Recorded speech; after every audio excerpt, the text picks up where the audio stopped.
Thank you, Mr. Chairman. Twitter's effect on American society raises genuine and serious issues, but that's not why the Republican majority has called you here today, Mr. Dorsey. I think it's the height of hypocrisy that President Trump and congressional Republicans criticize Twitter for a supposed liberal bias when President Trump uses the platform every day for his juvenile tweets and spreading lies and misinformation to the whole country and to the world. In my opinion, you have an obligation to ensure your platform, at a minimum, does no harm to our country, our democracy, and the American public.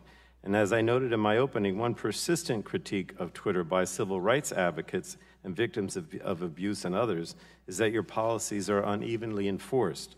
The rich and powerful get special treatment, others get little recourse when Twitter fails to protect them unless the company gets some bad press. Now, you've admitted that Twitter needs to do a better job explaining how decisions are made, especially those by human content moderators who handle the most difficult and sensitive questions. So let me just ask you, how many human content moderators does Twitter employ in the U.S., and how much do they get paid? We want to think about this problem not in terms of the number of people, but how we make decisions to invest in building new technologies versus hiring folks. Well, let me ask you these 3 questions on this point, and then if you can answer it, I'd appreciate it. If you can't, through the chairman, if you could get back to us. The first one was, how many human content moderators does Twitter employ in the U.S., and how much do they get paid? Second, how many hours of training is given to them to ensure consistency in their decisions?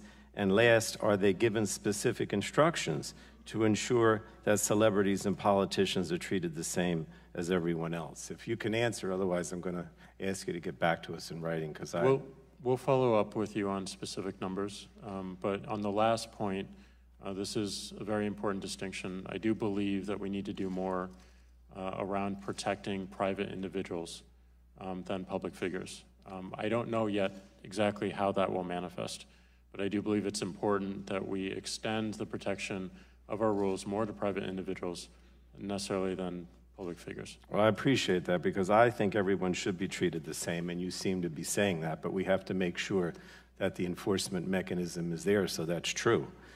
All right, then let me ask if you could report back to the committee within 1 month of what steps Twitter is taking to improve the consistency of its enforcement and the metrics that demonstrate improvement, if you could, within a month. Absolutely. Is that okay? All right. Now, let me turn to another issue. I only have a minute.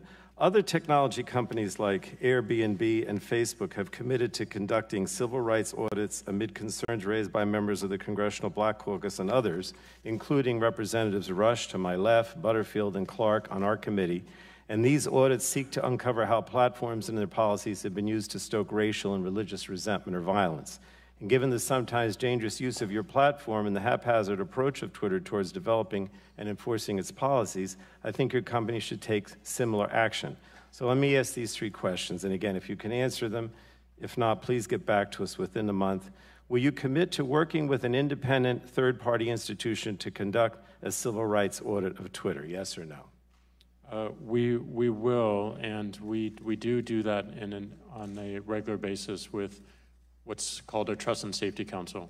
All right, but I mean, I would like asking for an independent third-party institution to conduct it. Yeah, let us follow up with you on that. All right. Second, will you commit, let me ask these 2 together, will you commit to making the results of all such audits available to the public, including all recommendations and findings? Yes, we do believe we need a lot more transparency around our actions and our decisions. All right, then the third one, Mr. Chairman, with your permission, will you commit, based on the findings of all such audits, to change Twitter's policies, programs, and processes to address these areas of concern, yes or no? We're always looking to evolve our policies based on what we find, so yes. All right, and again, Mr. Chairman, through you, if we could get a report back to the committee within 1 month of the steps that Mr. Dorsey is taking, I would appreciate it. Thank you. All right, thank you. Now turn to Mr. Upton, former